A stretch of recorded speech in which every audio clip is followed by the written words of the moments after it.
सबको जय मसीह की। मैं एक बार फिर से आपका स्वागत करता हूं हमारे YouTube चैनल में, और मैं विश्वास करता हूं कि आप लगातार वचनों को सीख रहे हैं। जैसे जैसे आप वचनों को सुन रहे हैं, वचन का प्रभाव आपके जीवन में दिखाई दे रहा है।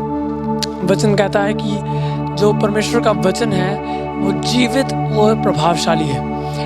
और ये जो वचन जो हम सीख रहे हैं ये केवल उस समय के लिए जीवित और प्रभावशाली नहीं था जब यीशु मसीह यहाँ प्रेरित यहाँ पे थे, बल्कि आज भी जब हम उन वचनों को सुनते हैं या उन वचनों को पढ़ते हैं या उसमें से सीखते हैं तो वही प्रभाव हम अपने जीवनों में पूरा होता हुआ देख सकते हैं। अगर आप लगातार हमारी वीडियोस को देख रहे हैं तो आपको पता होगा कि हम अपनी चर्च में एक शिक्षा की सीरीज़ में से होके जा रहे हैं, जहाँ पे हम जो हमारा नया मनुष्यत्व है उसके बारे में सीख रहे हैं। पहली बार हमने सीखा था कि अब जो कोई भी मसीह यीशु में है वह एक नई सृष्टि है और पुरानी सब बातें बीत गई हैं, देखो सब कुछ नया हो गया। और उसमें हम सीख रहे थे कि कैसे परमेश्वर के अनुग्रह के द्वारा हम अंदर से 100% नए हो चुके हैं, 100% नए हो चुके हैं। और उसके बाद हम सीख रहे थे कि जैसे ही हम नए हो जाते हैं तो हम एक ऐसी यात्रा में आ जाते हैं जहाँ पर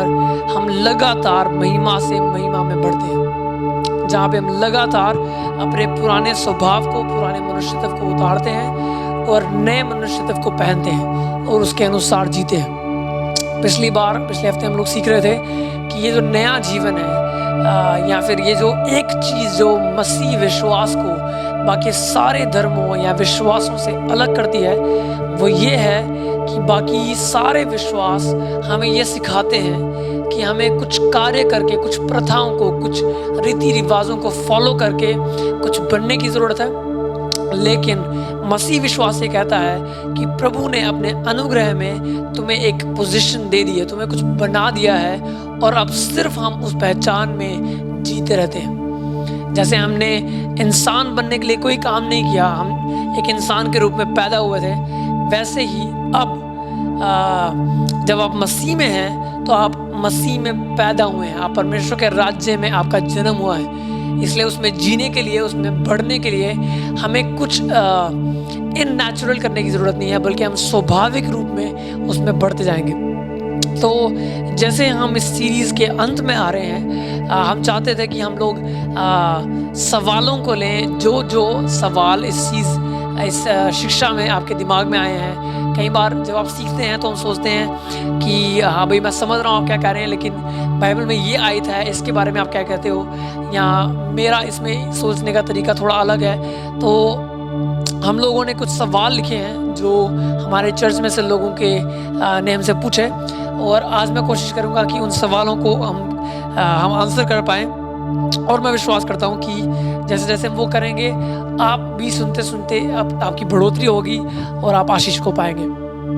तो पहला सवाल जो इस सीरीज़ के दौरान या इस सीरीज़ के अंत में हमारे पास आया वो ये था कि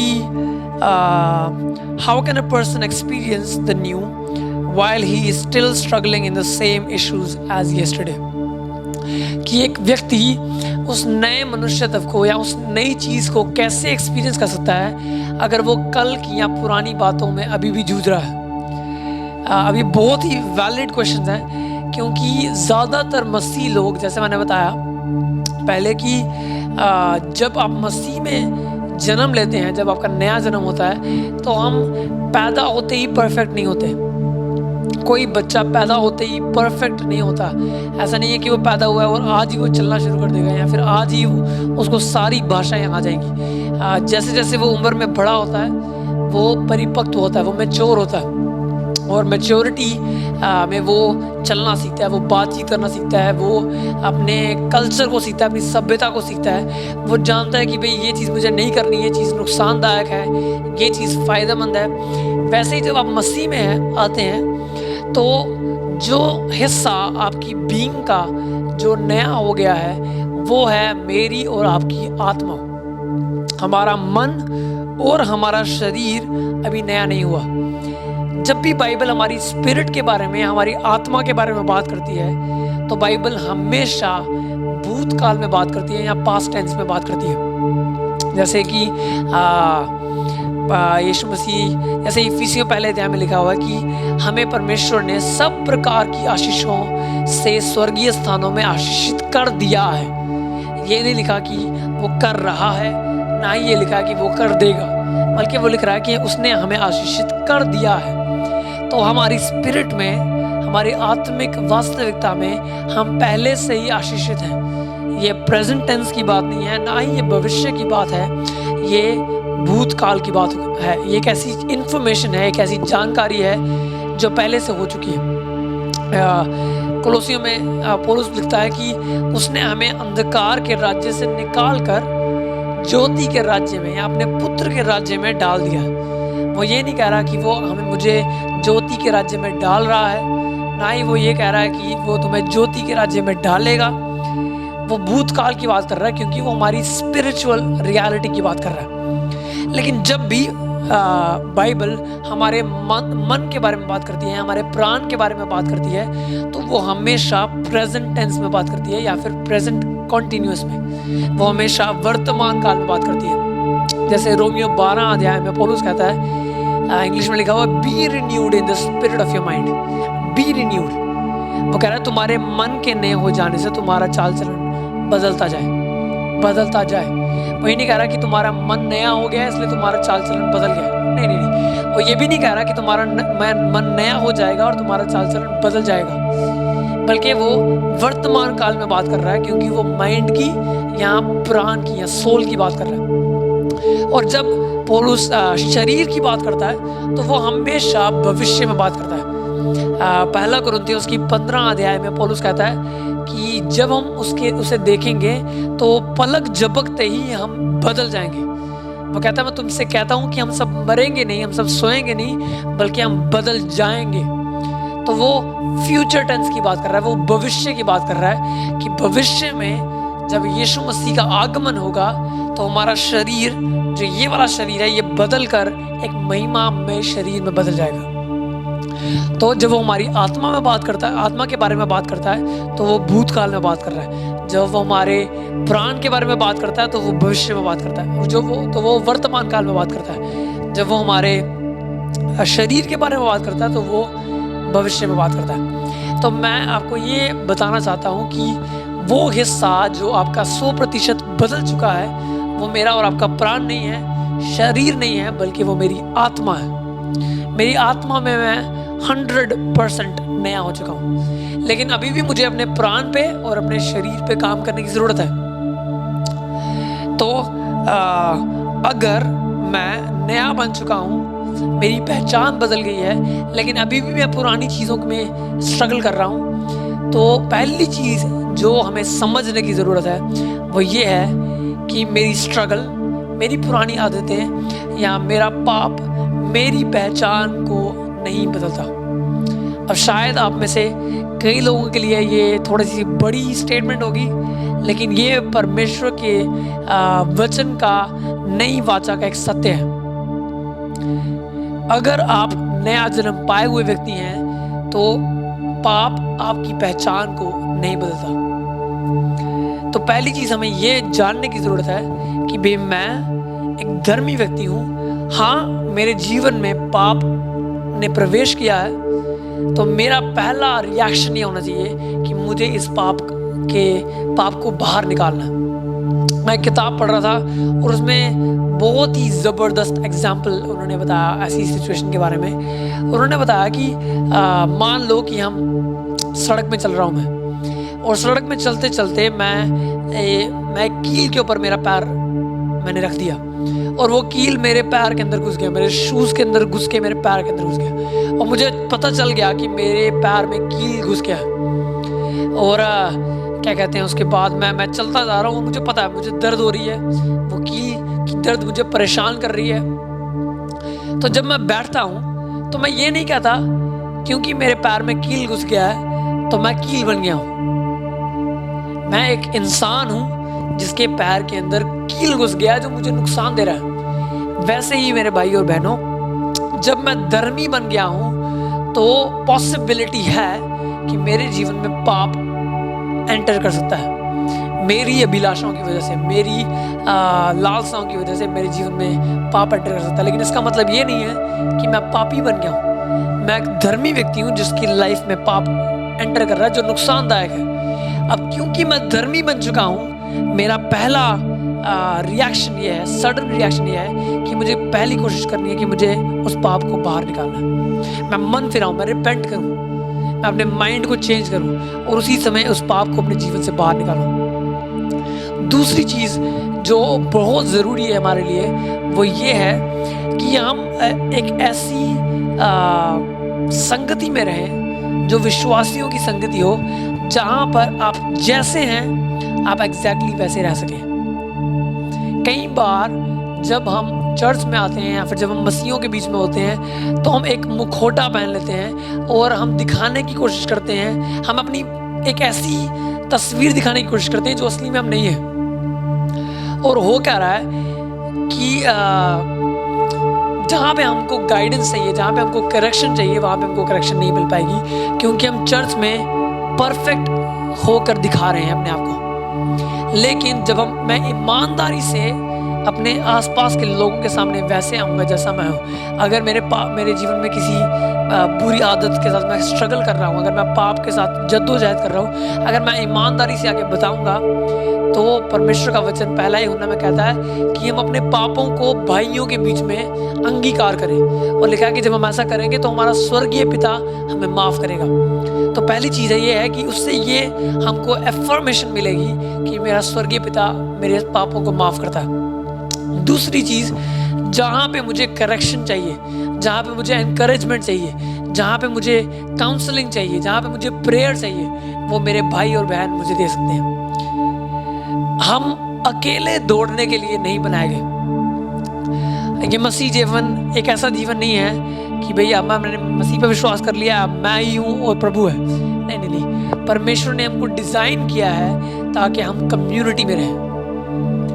परमेश्वर ने जब आदम को बनाया तो उसने आदम को देखकर ऐसा कहा कि आदम का अकेला रहना अच्छा नहीं है। इंसान डिज़ाइन किया गया है ताकि वो कम्युनिटी में रहे, ताकि उसको जब एनकरेजमेंट चाहिए तो उसको एनकरेजमेंट मिले, जब उसको कंपैशन चाहिए तो उसको कंपैशन मिले, जब उसको करेक्शन चाहिए तो उसको करेक्शन मिले। तो इसलिए चर्च एक ऐसी कम्युनिटी है जहाँ पे लोग एक साथ मिलकर रह रहे हैं ताकि वो मसीह की परिपक्वता को रीच कर सकें। और वो कैसा दिखाई देता है? वो ऐसा दिखाई देता है कि जब एक भाई या एक बहन गिरता है तो चर्च में 3-4 लोग उसके पास जाएं, उसको एनकरेज करें, उसको करेक्ट करें जहाँ पे उसको करेक्शन की ज़रूरत है। तो 2 चीज़ें ज़रूरी हैं। पहली चीज़, आपको ये विश्वास करना है कि मेरे पाप करने से मैं पापी नहीं बना, मेरी पहचान अभी भी धर्मी है, मेरी पहचान में मैं अभी भी पवित्र हूँ, मेरी आत्मा की पहचान कभी नहीं बदल सकती, वो सील्ड है पवित्र आत्मा के साथ।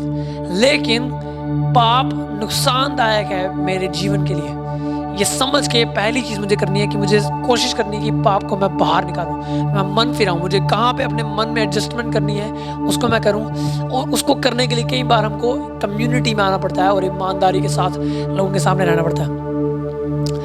एक बहुत ही फैसिनेटिंग आयत है, यीशु मसीह कहते हैं कि जिस तरह से मूसा ने जंगल में सर्प को उठाया, वैसे ही मनुष्य का पुत्र उठाया जाएगा। अब सर्प जो है या सांप जो है वो एक बुरी तस्वीर है बाइबल में या प्रोफेटिकली, लेकिन जीसस इस जगह में, यीशु मसीह इस जगह में अपने आप को कंपेयर कर रहे हैं सर्प के साथ, सांप के साथ। वो कह रहे हैं जैसे सांप को मूसा ने उठाया वैसे मनुष्य का पुत्र उठाया जाएगा।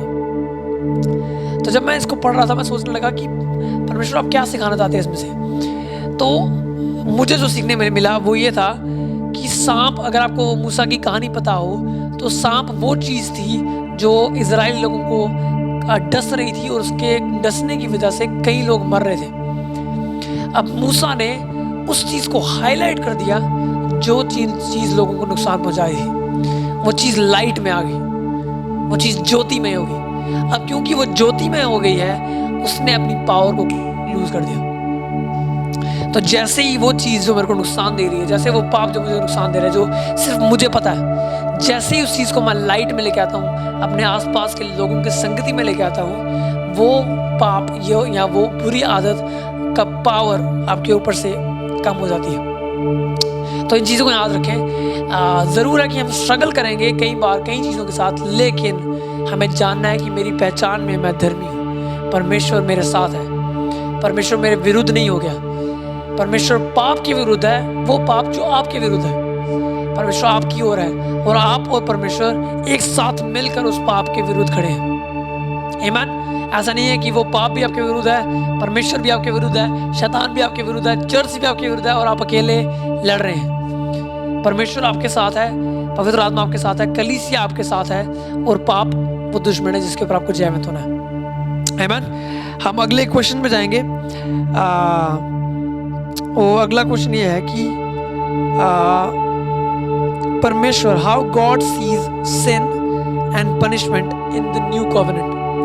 अब ये एक मेरे हिसाब से कि बहुत ही इम्पोर्टेंट सब्जेक्ट है और मैं विश्वास करता हूँ अगर हम इसको समझ पाएंगे तो हमारी बहुत सारी कन्फ्यूजन जो है वो क्लियर हो जाएगी। सवाल यह है कि परमेश्वर पाप को और दंड को नई वाचा में किस तरह से देखता है। परमेश्वर का नजरिया पाप के लिए और दंड के लिए क्या है।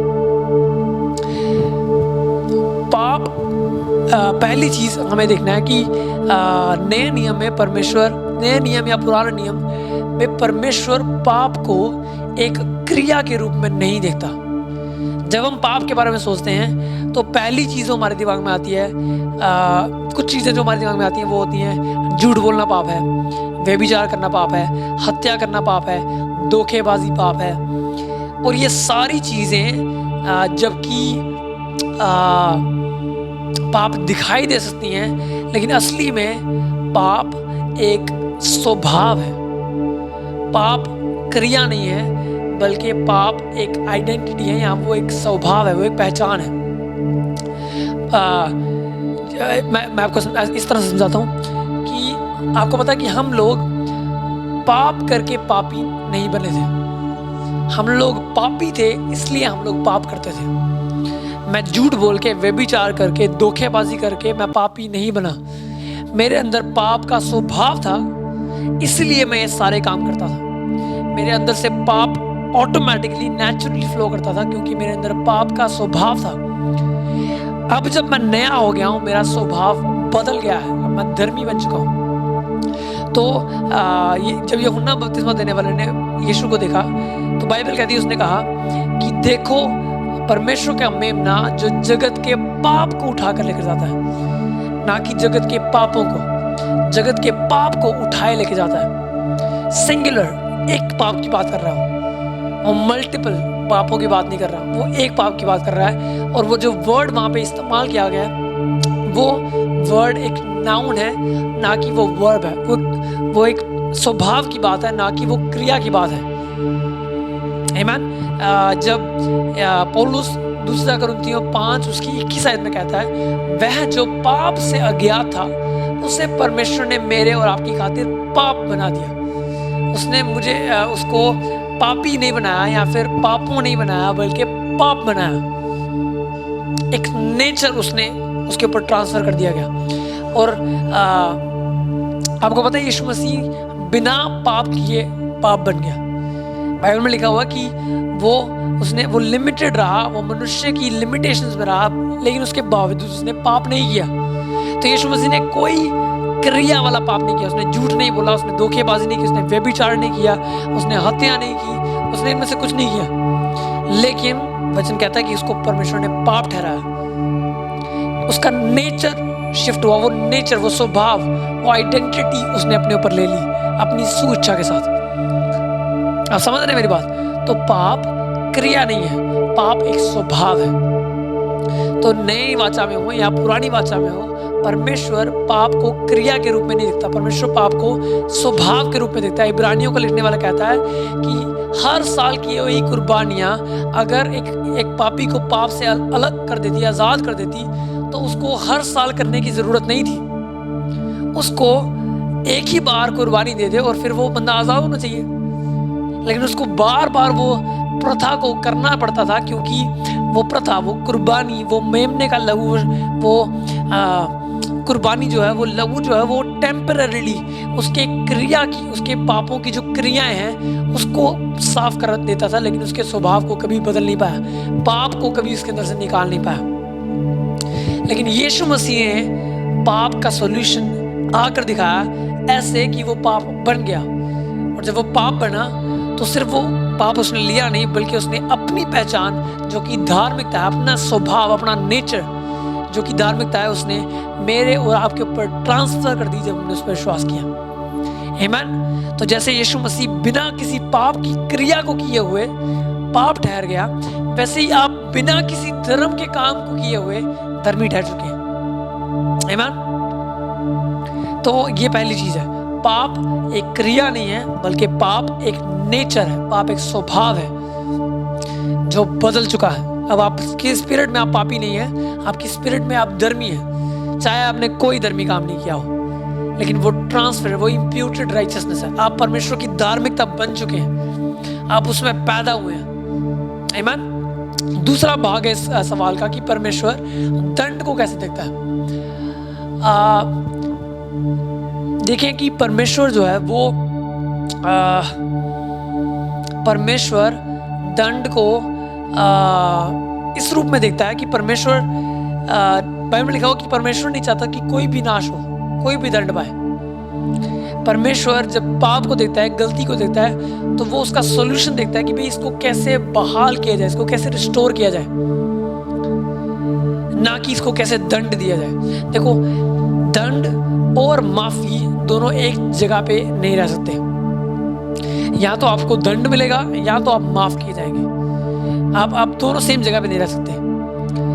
मान लो कि मैं स्कूल में पढ़ता हूँ और स्कूल में मेरे कम मार्क्स आए एग्ज़ाम में, और उसका रिज़ल्ट क्या हुआ कि जब मैं घर में आया तो मेरे पापा को मैंने बताया कि भाई मेरे सिर्फ इतने ही मार्क्स आए हैं। और मार्क्स आने के बाद क्या हुआ कि मेरे पापा ने मुझे 2-3 ज़ोरदार लगा दी, और उसके बाद मैं अपने कमरे में चले गया, और उसके बाद पापा मेरे पास आए और बोलने लगे कि बेटा मैं तुझे माफ़ करता हूँ। तो इसकी कोई सेंस नहीं बनेगी, क्योंकि मैं बोलूँगा कि पापा जी आपने मुझे दंड दे दिया पहले से, यहाँ तो मुझे माफ़ी मिल सकती है, यहाँ तो मुझे दंड मिल सकता है। तो परमेश्वर चूज करता है माफ़ी को दंड से। आप समझ रहे हैं मेरी बात? उसने हमारे पापों को माफ़ कर दिया। भजन संहिता उसके 103 अध्याय में दाऊद कहता है कि हे मेरे मन प्रभु को धन्य कह, उसके किसी उपकार को नहीं भूलना, वही तेरे सारे अधर्मों को माफ करता है। लिखा हुआ ही forgives all your iniquities, सारे अधर्मों को वो माफ करता है, वो तेरे सारे पापों को माफ करता है। आप समझ रहे हैं कि उसने हमारे पापों को माफ किया, इसका मतलब वो हमारे पापों का दंड हमें नहीं देगा, क्योंकि उसने माफ कर दिया हमें। और उसने ये दंड किसी को नहीं दिया। यीशु मसीह ने स्वेच्छा के साथ क्रूस का दंड अपने ऊपर लिया, ताकि हमारे लिए एक टेंजिबल एग्जाम्पल हो। हम जब क्रूस को देखें तो हम समझे कि हाँ भाई ये प्रेम सिर्फ ज्ञान में नहीं है, सिर्फ मानसिक नहीं है, बल्कि ये प्रेम असली है, क्योंकि किसी व्यक्ति ने शरीर में आके उस प्रेम को डिस्प्ले किया। आमीन। आप समझ रहे हैं? तो परमेश्वर दंड नहीं चाहता, परमेश्वर रेस्टोरेशन चाहता है। परमेश्वर चाहता है कि हम सभी उसके प्रेम को जाने और उसके साथ रेकनसाइल किए जाए, उसके साथ हमारा मेल कराया जाए। आमीन। तो परमेश्वर पाप को एक नाउन के रूप में देखता है, एक नेचर के रूप में देखता है, और जैसे आप विश्वास करते हैं यीशु के ऊपर, आपका नेचर चेंज हो जाता है। और उसके बाद पाप परमेश्वर दंड को इस तरीके से नहीं देखता कि वो ढूंढ रहा है कि कब वो आपको सजा दे सके। परमेश्वर रेस्टोरेशन को खोज रहा है। रोमियो उसके 8 अध्याय में लिखा है पहली आयत में, अतः अब जो मसीह यीशु में है उन पर दंड की आज्ञा नहीं है। उन पर दंड, फुल स्टॉप, उनके ऊपर दंड की आज्ञा नहीं है। अगर आप मसीह में हैं, आपके ऊपर कोई दंड की आज्ञा नहीं है। आमीन। अगला सवाल वो ये है कि how I live with my identity while having habits and values of the old one evidently present. ये पहले वाले सवाल के साथ मिलता जुलता है कि मैं कैसे अपनी नई पहचान में बना रहूं अगर पुरानी आदतें या पुराना लाइफस्टाइल अभी भी मेरे जीवन में है। तो जैसे मैंने आपको पहले बताया कि याद रखें कि मेरी पुरानी आदतें मेरी पहचान को नहीं बदलती, मेरी नई पहचान मेरी पुरानी आदतों को बदलेगी। ये सिर्फ एक माइंडसेट का शिफ्ट है, ये नज़रिए के बदलने की ज़रूरत है।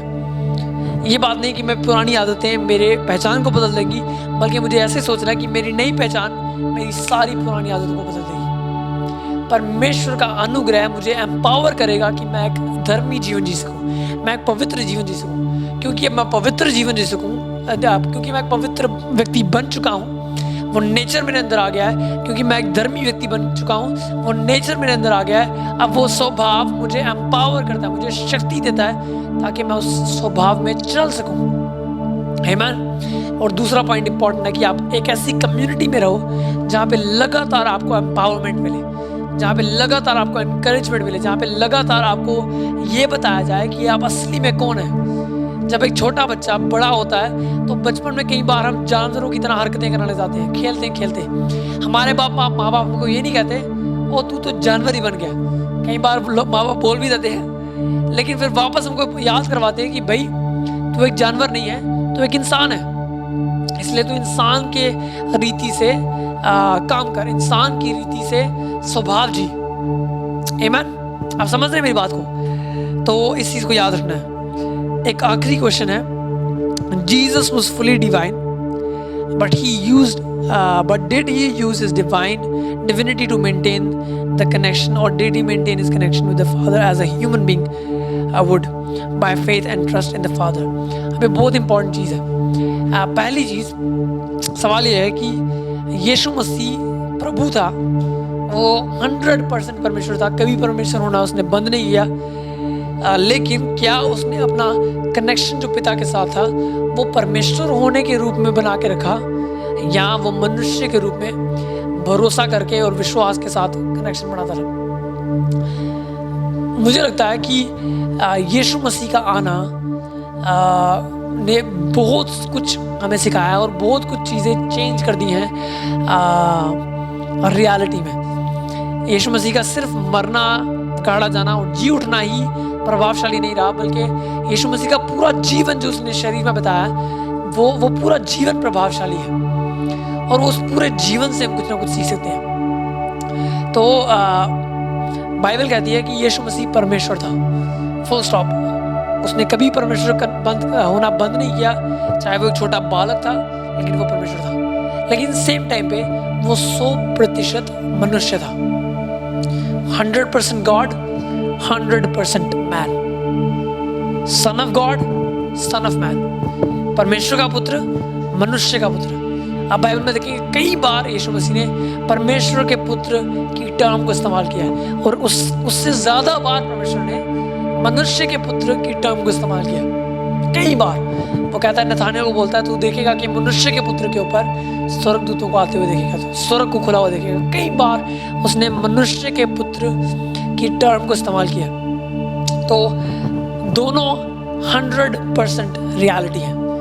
लेकिन परमेश्वर का वचन कहता है कि परमेश्वर ने अपनी सुइच्छा से अपनी प्रभुता को, अपनी प्रभु होने की शक्ति को अलग किया ताकि वो मनुष्य होकर जीवन जिए। इसका मतलब ये नहीं है कि उसने परमेश्वर होना बंद कर दिया, लेकिन उसने हमारे लिए एक एग्जाम्पल शो करने के लिए मनुष्य होते हुए और मनुष्य की लिमिटेशंस में इस जीवन को जिया। इसका मतलब जब वो परमेश्वर के साथ वार्तालाप करता था तो वो एक मनुष्य के रूप में करता था, विश्वास से करता था, भरोसे के साथ करता था, पवित्र आत्मा के ऊपर भरोसा करके करता था। एक बड़े परमेश्वर के जन वो कहते हैं कि अगर तो परमेश्वर ने जितने चमत्कार किए हैं, अगर वो प्रभु होकर किए हैं, तो मैं सिर्फ ऑडियंस रह जाता हूँ। फिर मैं दूर से देख के तालियां बजा सकता हूँ, अपलॉड कर सकता हूँ, लेकिन मैं ये नहीं कह सकता कि भी मैं भी कर सकता हूँ वही काम, क्योंकि मैं परमेश्वर नहीं हूँ। लेकिन परमेश्वर ने जो कुछ भी इस पृथ्वी पे किया, चाहे वो चमत्कार हो, चाहे वो ज्ञान की बातें हो, चाहे वो प्रकाशन देना हो, वो मनुष्य की रीति पे होकर किया, पर पवित्र आत्मा के ऊपर निर्भर रह के और पिता से पाकर। इसका मतलब जितनी बार परमेश्वर ने चमत्कार किए, बुद्धि की बातें की, लोगों को चंगा किया, वो हमें न्योता दे रहा था सेम तरीके के लाइफस्टाइल में जीने के लिए। हम पिता के ऊपर भरोसा करके, पवित्र आत्मा के ऊपर निर्भर करके एग्जैक्टली वही लाइफ स्टाइल जी सकते हैं जो यीशु जी कर गया। तो मैं आपको ये चीज़ बोल के ख़त्म करना चाहता हूँ। और अगर आपके पास भी कोई सवाल है, अगर आपके पास कोई चीज़ है जो आपको लगता है कि नहीं इस जगह में सेंस नहीं बन रही, या कोई आयत है जो आपको लगता है कि भाई ये सारी आयतें तो ठीक है, इस आयत के बारे में आपका क्या कहना है, तो प्लीज़ आप कमेंट्स में लिख सकते हैं या हमें डायरेक्टली मैसेज कर सकते हैं।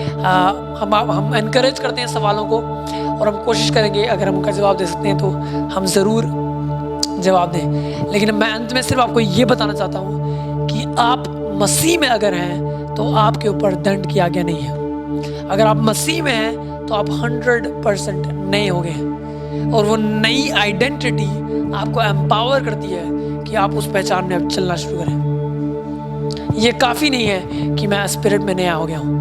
अगर मुझे जैवंत और प्रभावशाली जीवन जीना है तो मुझे ट्रेन करना है अपने आप को, ताकि मैं उस नए उस न्यूनेस में चल सकूं, उस न्यूनेस के अनुसार सोच सकूं। आमीन। मैं आपके लिए प्रार्थना करना चाहता हूं, उसके बाद हम खत्म करेंगे। पिता मैं धन्यवाद करता हूं इन सारे सवालों के लिए, और धन्यवाद करता हूं उन सारे प्रकाशनों के लिए जो आपके वचन में से हम सीख सकते हैं और हमारे सारे सवालों के जवाब हमें मिल सकते हैं।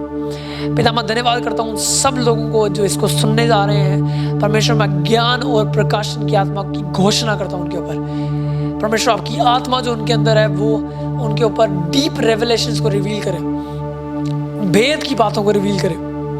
प्रार्थना करता हूँ जैसे जैसे इन्होंने वचन को सुना है, अगर इनमें से कोई बीमार है, यीशु नाम से वो चंगा किया जाए, यीशु नाम से वो चंगा किया जाए पिता। हालेलुया। पिता यीशु मसीह आप इनको एम्पावर करें ताकि ये नई चीज़ केवल इनकी आत्मा में नहीं बल्कि इनके प्राण में होते हुए इनके जीवनों को, इनकी रोज़ की चाल चलन को प्रभावित कर सके। यीशु नाम से मांगते हैं, आमीन। परमेश्वर आपको आशीष दे।